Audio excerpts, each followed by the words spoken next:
Just a second. How about, yeah, there we go. Okay. For a minute we were having an issue with the volume, but now we're back. Thank you for joining us. We're here on Friday night, 7 o'clock, just after 7 o'clock, so we're going to do what we normally do. We get together, we look through the Bible, and we try and find answers to any questions that people might have.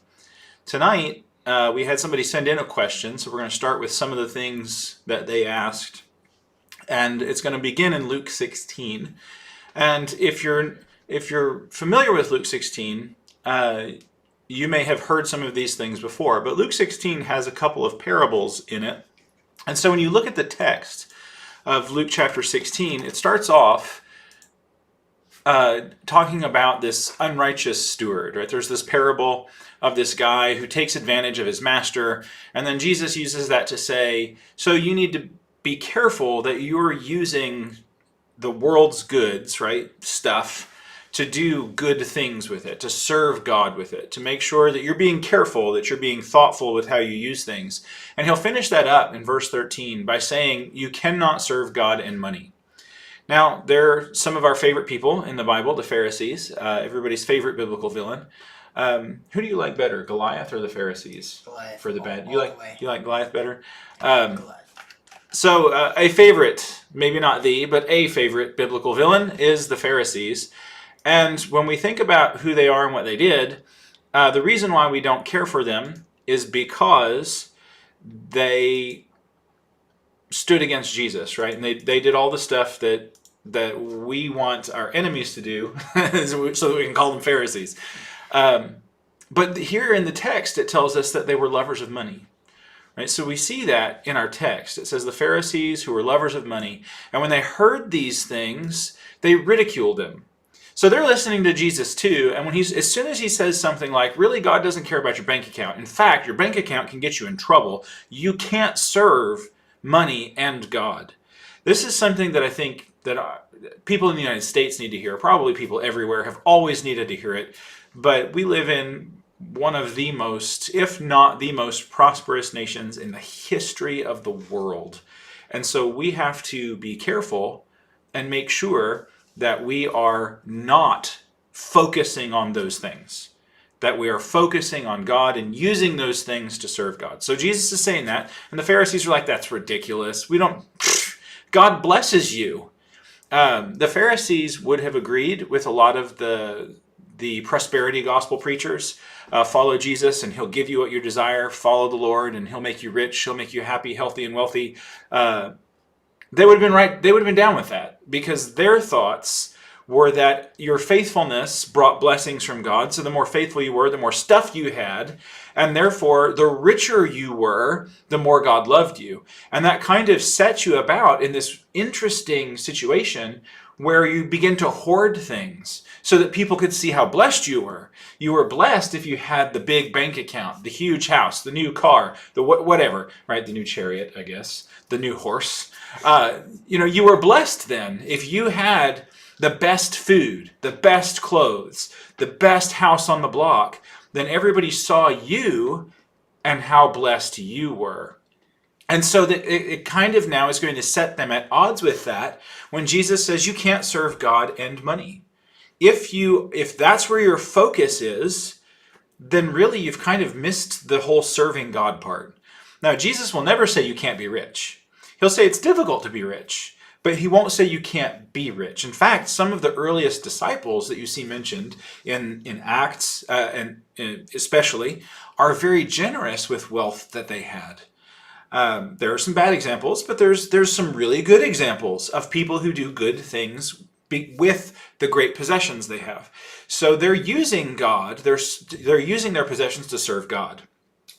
But here, the issue is this idea that the more blessed you are, the more stuff you've got. And the Pharisees think Jesus is ridiculous when he says that's not how this works. He'll also tell in the Gospel of Luke, we have recorded for us the parable of the rich fool who built bigger and bigger and bigger barns thinking, I'm gonna have a bunch of stuff. My barns are too small. I need to build bigger ones. And Jesus calls that guy a fool. Well, he would be the blessed one in the Pharisees' view of the world. And Jesus says he's foolish. So you can see why the Pharisees in verse 14 are going to be ridiculing Jesus. They were lovers of money. Now, they would have said they loved God, and because they loved God so much, they were blessed with money. That's probably what they would have said. But the problem is, somewhere along the way, they flipped that around, and they began loving the money itself. And so when he starts talking to them, that's the context of the question that we got, which is about the parable that shows up later in the passage, starting around verse 19 of the rich man and Lazarus. And so the question is that parable, the question that was sent in, is that parable trying to tell us what the afterlife is like? Is that the point of the parable? With that as the background, that Jesus has just said you can't serve God and money, and then the Pharisees are lovers of money, Jesus will then go on to say, if you look at what Jesus continues to say to them in verse 15, you are those who justify yourselves before men, but God knows your hearts. In other words, you try and find religious-sounding ways to justify your behavior that is at odds with who God is and what God wants you to do. And it sounds fancy, but it doesn't trick God. Is it easier to trick people or to trick God? People, by far. People, right. So I can make up a fancy argument and impress you, and you'll be like, wow, that guy knows what he's talking about. He must be right. So who should you listen to? If you have, right, if you have a clear teaching in the Bible, and then somebody comes along with a fancy answer and says, well, that clear teaching in the Bible, like the whole don't murder people thing, it doesn't really mean that. I mean, there's all this other stuff going on. So really, I mean, like the occasional murder, it's okay. Who should you listen to? Now, that's a really easy one, I hope. Who should you listen to when you have a clear biblical teaching at odds with somebody's fancy argument? Definitely the clear biblical teaching. Yeah, we would hope, right? It's just 3 words. Do not murder. Yeah, they're very impactful, though. It's more than just don't kill people. It's pretty in-depth. So that's what we're seeing here. They're trying to justify themselves. Jesus is going to say another thing.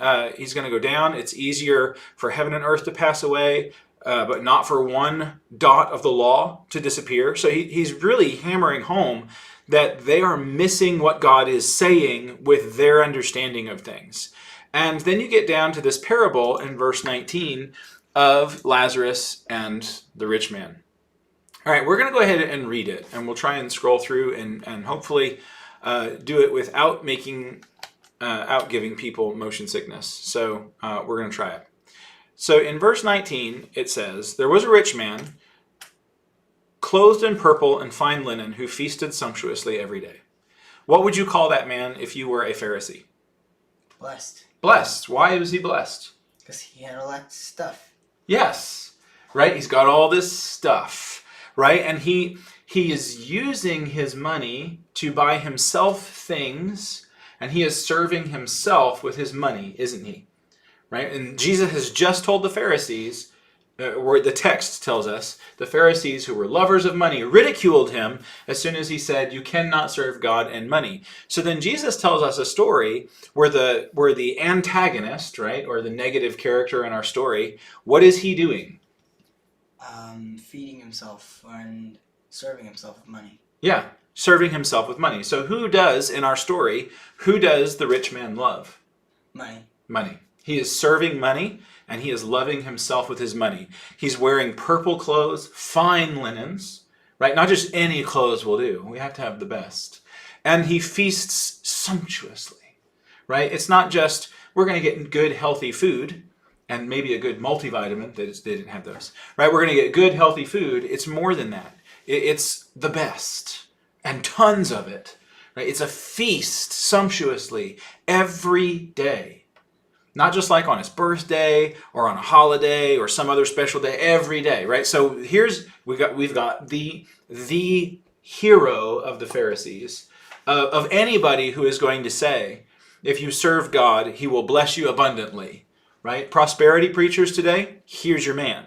He has been prospered, right? He is rich. He's got the best clothes. He's got probably the best house. We don't really get too much into his house, but he's got a huge gate in the front of his house, right? So he's loaded. He's got everything you could possibly want. And then contrasting that we are introduced to a guy in the text named Lazarus. So verse 20, at his gate was laid a poor man named Lazarus, covered with sores, who desired to be fed with what fell from the rich man's table. Moreover, even the dogs came to lick his sores. That's pretty gross. The poor man died and was carried by the angels to Abraham's side. The rich man died and was buried. What's the contrast there? He was buried and not carried away. Yeah, so one goes up One goes down. and one goes down. Right? That's on purpose. Right? So if you ask a small child, if you ask a small kid, where is God? What do? Up. Right? Where's the bad place? Down. Down. Right? It's interesting that we do that. We're spatial creatures. We think in terms of space. And heaven is not up. Right? That's not where it is. It doesn't work that way. But that's how we think. We think bigger, higher, better, up. We think not good, down. Right? If your profit is going up, business people think that's a good thing. If it's going down, bad. Right? So up, good, down, bad. And that's what you see here. The rich man goes down. He should have gone up. But he went down. But he went down. The poor man goes up. But he should have gone down. Because clearly the poor man, Lazarus, has done something wrong because he's poor, he's sick, and dogs lick him. Right? This is not good. Yeah. So why is Lazarus going up and the rich man going down? This is not okay. Right? That is one of the most shocking things in this story, is that contrast. And the fact that Jesus is telling you up and down should be a very big indicator to you that you're not dealing with actuality, right? These are figurative things. When you die, if you're going to go meet the Lord, you don't go up. If you're bad and you're going to go see the devil and his angels, you don't go down. But Jesus here explaining things to people uses up and down language. The rich man is carried away by the angels, and the Lazarus carried away by the angels. The poor man goes up, the bad man goes down. There we go. I finally got it out. Okay, so, and in Hades, being in torment, he lifted up his eyes and saw Abraham far off and Lazarus at his side. Now, this is actually a beautiful family reunion picture. We don't really see that because we don't speak the ancient languages that the Bible is written in. Lazarus is the Hellenized form. What does Hellenized mean? Isn't it Greek? Yeah. Yeah, it's the like something that is anglicized, like you take it from another language and you just kind of switch the words a little, the letters a little, and you get like an English word. Like baptism is an English word that is anglicized from the Greek language. The Greek word for baptism is baptizo, and you just kind of switch that over into English letters and English pronunciation, and you get baptized. And so Lazarus is Hellenized. It was taken from Hebrew and moved over into Greek. And the name in Hebrew is, do you know? No. What was the name of Abraham's faithful servant? He's from Damascus. If you don't know, it's okay. It's not a test. Actually, I know you know it, but you may not be able to recall it, and that's okay. It's Eliezer. Right? So in Genesis 15, Abraham is upset because he hasn't seen the promised child come, and he has a conversation with God, and God says, hey, what's up? And Abraham says, I'm really sad. You didn't do what you said. I don't have a kid yet. And Eliezer of Damascus, my servant, is the heir of all things. So Eliezer and Abraham, they're close, right? They're good friends. A very, very tight relationship there. In fact, he's not named, I don't believe. I'd have to go back and double check. I always second guess myself. He's not named when the servant is sent to go find a wife for Isaac, but it's probably Eliezer, if he's still alive, still living. So Abraham and Eliezer, these are the two people, right? You have the father of the faithful and his right-hand man. And so here in the picture, you have the father of the faithful, and who's by his side? Right-hand man. The right-hand, Eliezer, not the rich man. So who has been Abraham's friend all along? The The servant. Okay. Yeah, the servant, Eliezer of Damascus. Eliezer was Abraham's servant. Eliezer was not rich. He was a faithful servant. And so here you're being shown in the text, the faithful servant is not the rich man. The faithful servant was the poor man having his wounds licked by the dogs.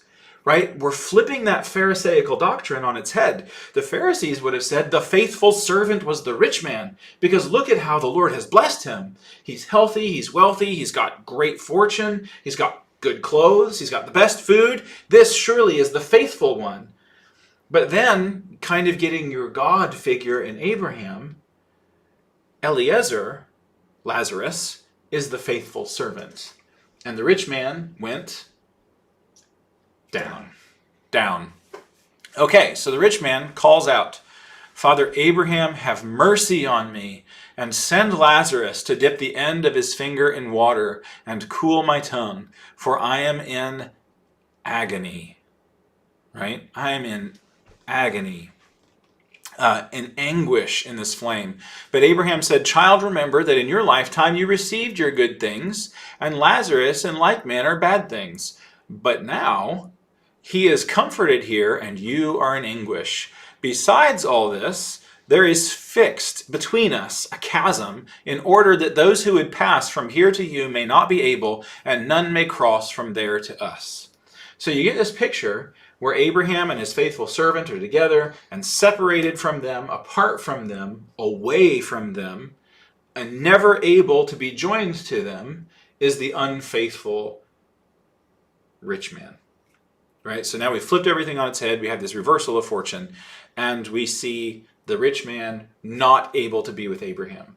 If you were a Hebrew in the first century, and before that even, who was your father?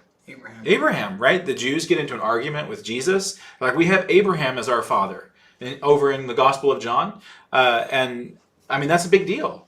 They were connected to Abraham.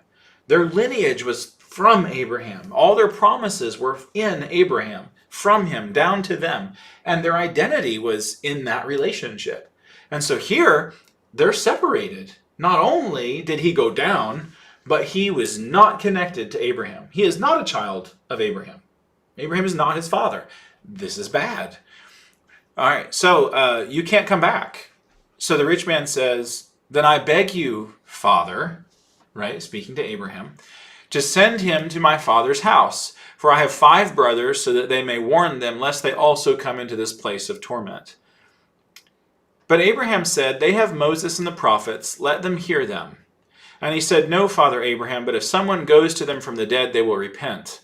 And he said to him, if they do not hear Moses and the prophets, neither will they be convinced if someone should rise from the dead. They would just think I'm going crazy. Oh, they just wouldn't listen, right? And so at the end, in verse 31, you're actually getting some foreshadowing that these people who are standing opposed to Jesus, and they're continually asking for signs, show us a sign, show us a sign, show us a sign, they're not going to believe even when Jesus is raised from the dead. Right? So what do the Pharisees and the Sadducees, the chief priests and the rulers, what do most of them do when they hear news that Jesus has been raised from the dead? What did they do? They're upset.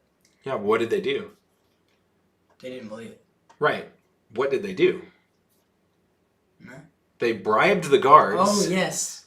To bribe the guards to say that people stole the body. Yes, right. All you have to do to disprove everything in Christianity in the very first days, Christianity has just started, just find the body of Jesus.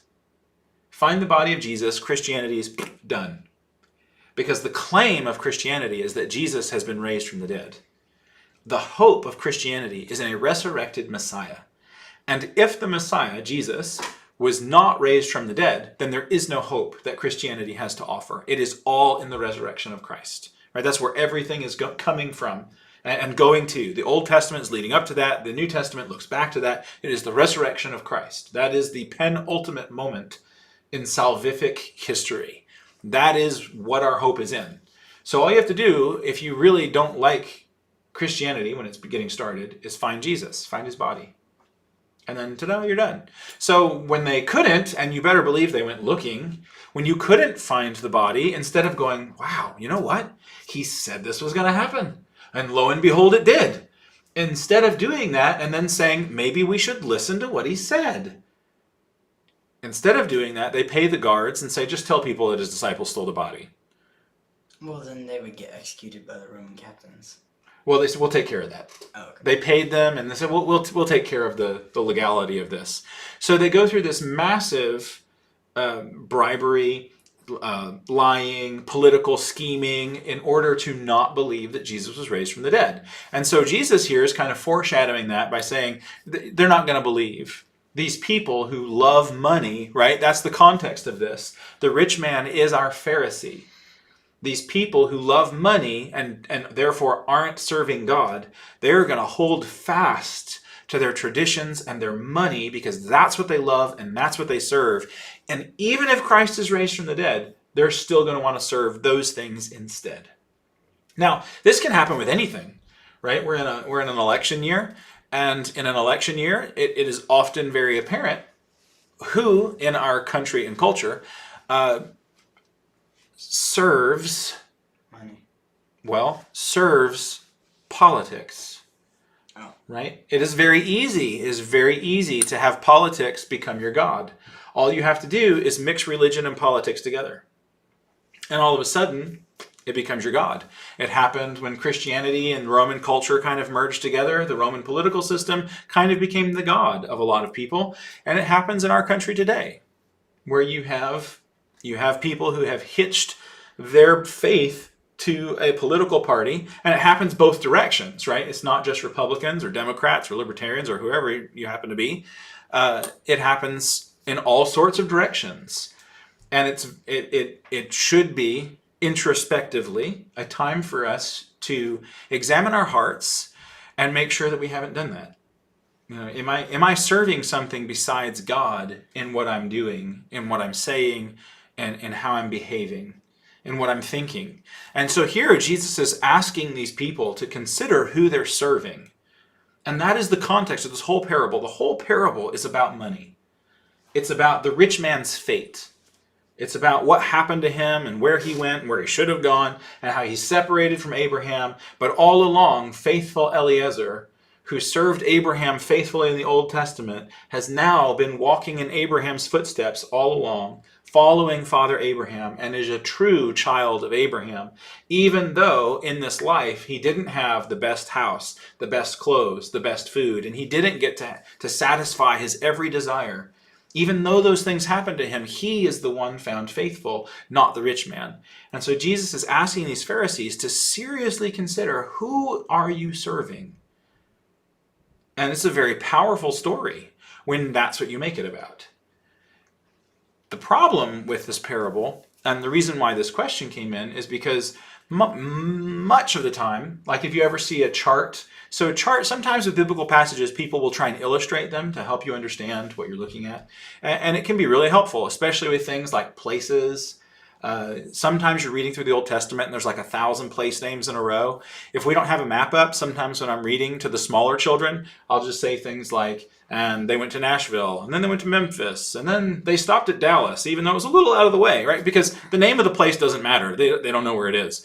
But if you have a map up, you can show people all these different ancient places where they're going, right? And sometimes, I have to admit, sometimes I might do it with the names too. They don't know all these different names of all these different people, so just make it, and Fred had 30,000 kids, and Lewis had 15,000, and they all played together, right? I mean, when there's no context for those things, then the names are meaningless. But if you have a genealogy, and you can show, you know, here's all these children and how they're related, all of a sudden now the words have meaning. If you have a map, the places have meaning. And so sometimes people will draw charts of Luke 16, and the chart will be all about this place where the rich man goes. And I've seen lots of people try and come up with all kinds of fancy explanations and rules governing this place, and it's just not about that. That's not what the parable is about. And so the answer to the question, the reason why we've looked at it this way, is I don't think that the parable in Luke 16, starting in verse 19, is about that place where the rich man goes at all. That's just a detail to make the point that the rich man is not with Abraham. and the poor man, faithful Eliezer, is.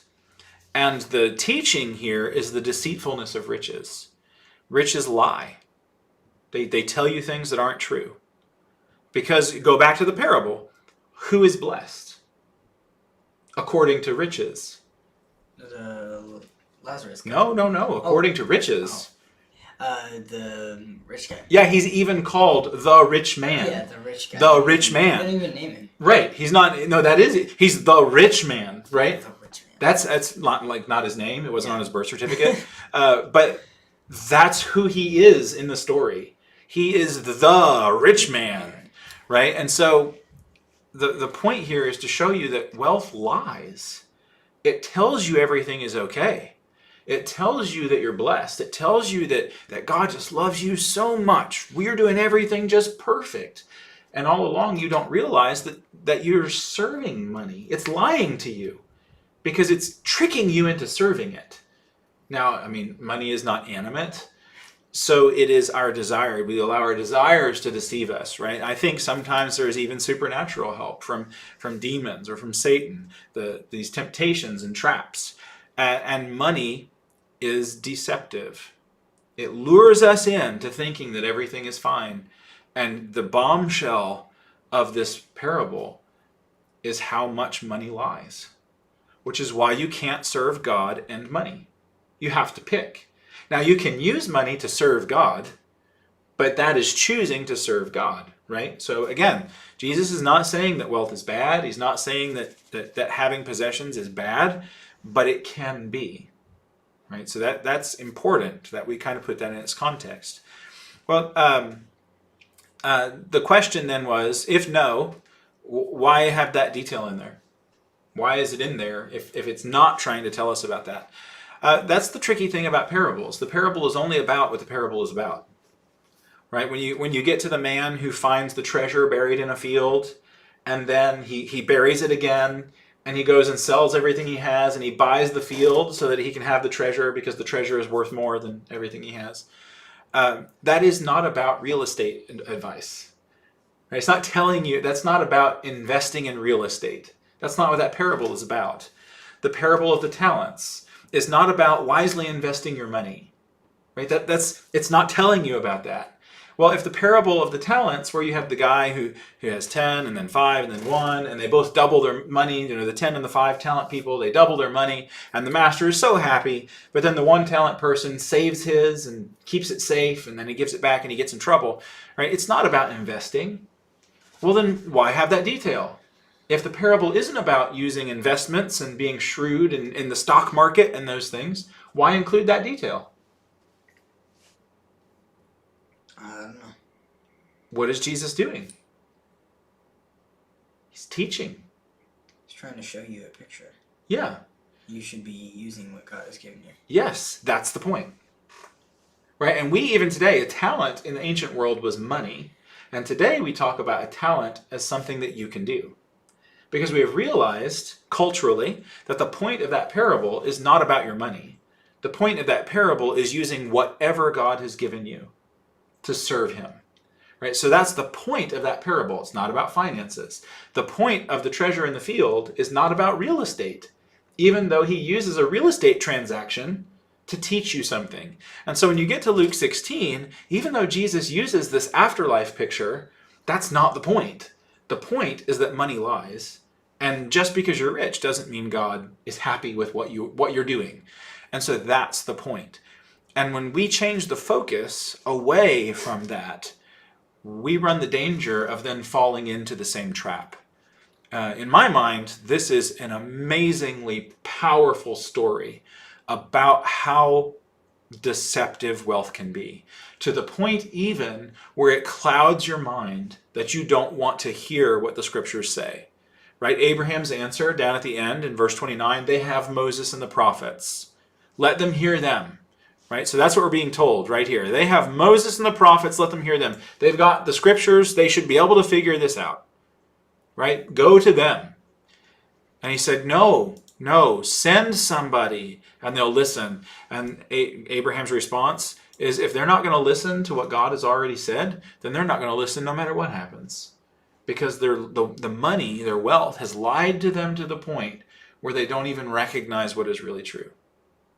That is a powerful story, right? And when we focus then on the detail that makes the story work, we lose the powerful impact of the story itself.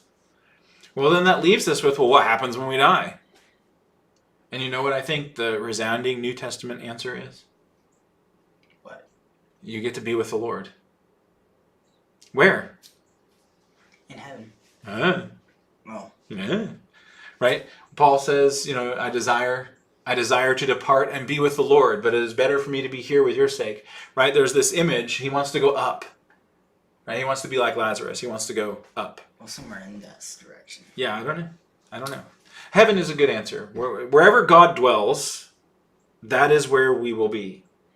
Right? Wherever God dwells, that is where we will be. And unfortunately, we would really like to have all these details. We would like to know specifically what happens to who and when, where we're going to be, and but we aren't given that. And that's fine. There's a lot of things that we are not given the answer to, and that's cool. And I think that's actually a little humiliating in a good way. Right? Because I desperately would like to know. Right? I would like to know all the details of what happens when you die. This is where you go. You check in. You're there for 3 weeks, and then you move over here. Right? I would like the itinerary of what happens when I die, and you're just not given that. And you begin to think, but this is really important to me. I really want to know this. And then the response from the scriptures is, God doesn't care. Right? It doesn't matter if it's important to you, that you really want to know this detail. What matters is what God has given you. Pay attention to that. And that's pretty much what you're told over in Deuteronomy 29. Right? That's a biblical principle. Over in Deuteronomy 29:29, the secret things belong to the Lord our God, but the things that are revealed belong to us and our children forever, that we may do all the words of this law. Right? God has told you what you need to know to be faithful right now. Don't worry about tomorrow. Jesus will say in the Sermon on the Mount, don't worry about yesterday. Be faithful right now. Don't worry about what's going to happen later when you die. Don't worry about that. Worry about right now. Right? That's all you can fix. That's all you can do. That's all you can work on is right now. And so the overwhelming message of the scriptures is do right now. Do right now well, and tomorrow will take care of itself. Right? And that's what Jesus is talking about, I think, in the Sermon on the Mount, where he says, the sufficient is the evil of each day. Right?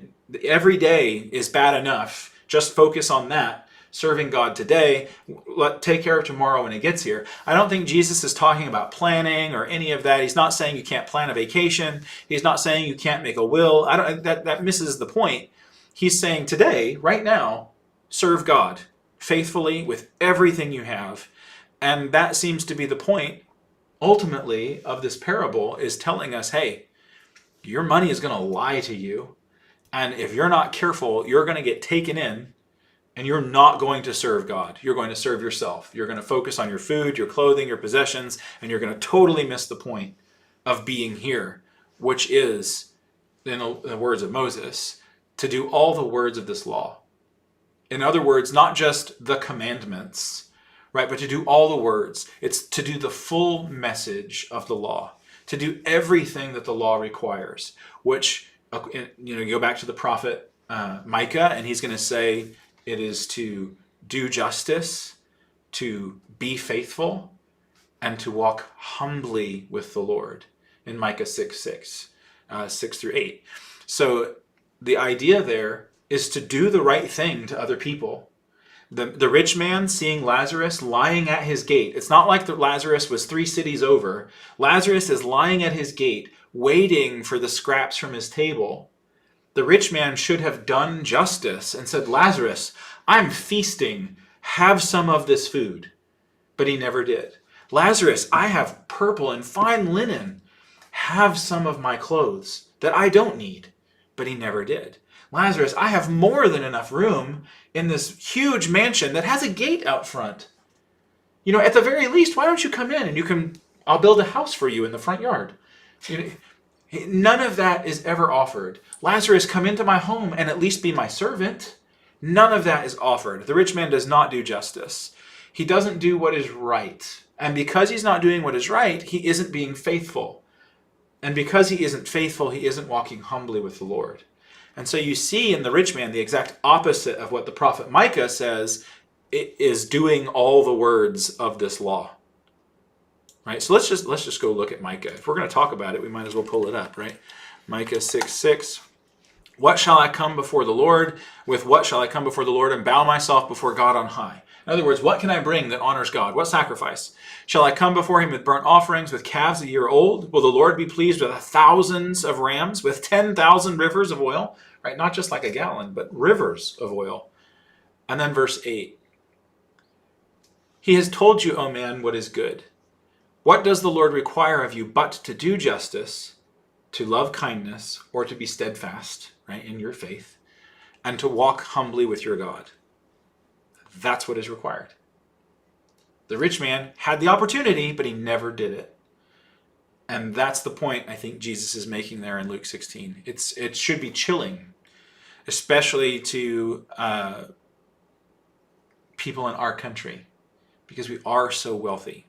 We have opportunity to do good with what God has blessed us, and we must be doing that. We have to be careful that we don't fall into serving money. And some of the most beautiful things that I have ever seen in my life are people who could have been that rich man.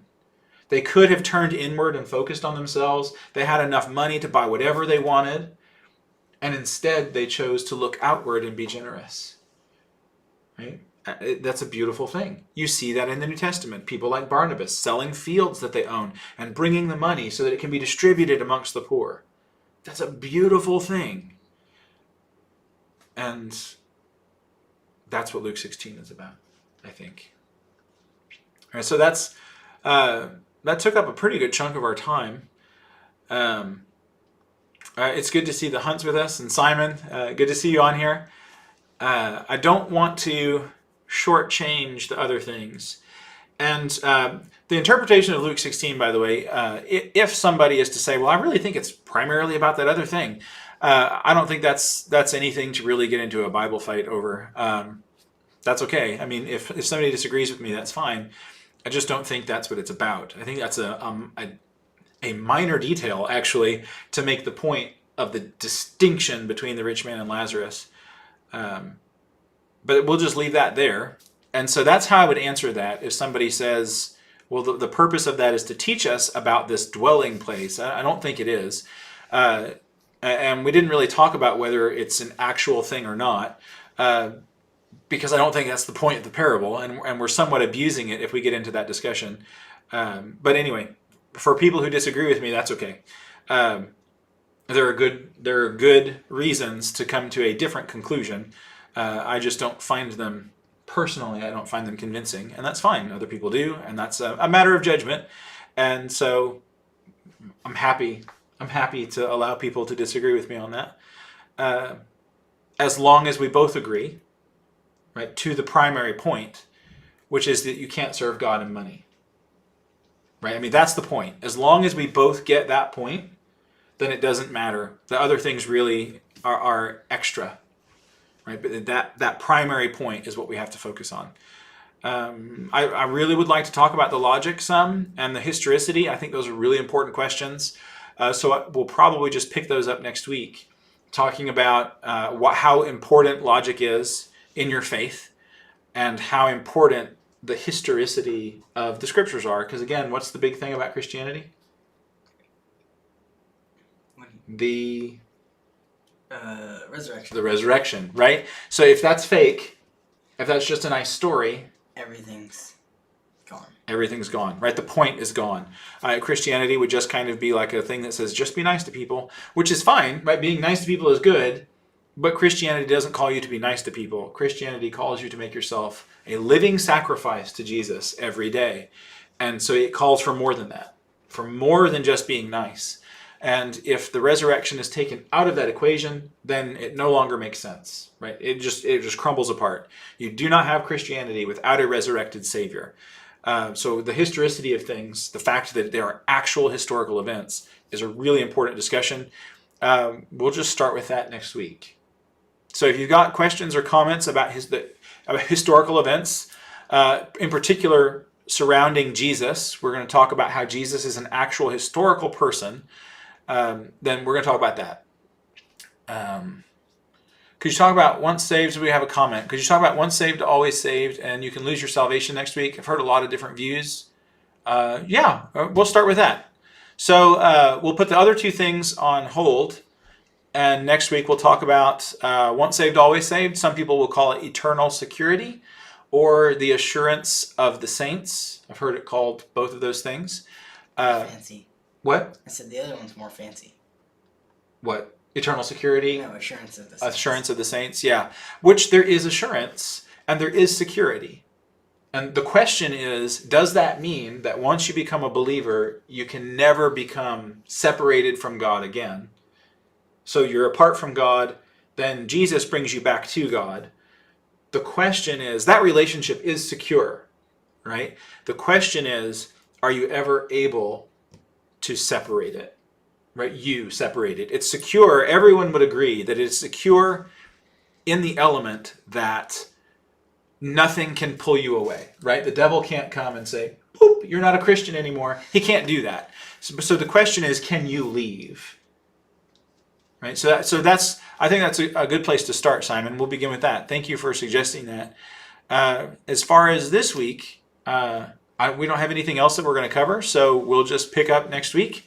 Thank you for joining us. It is always a blessing to get to be on here with y'all and to just dig through the text. We love you and God bless you, and we'll see you next week, Friday,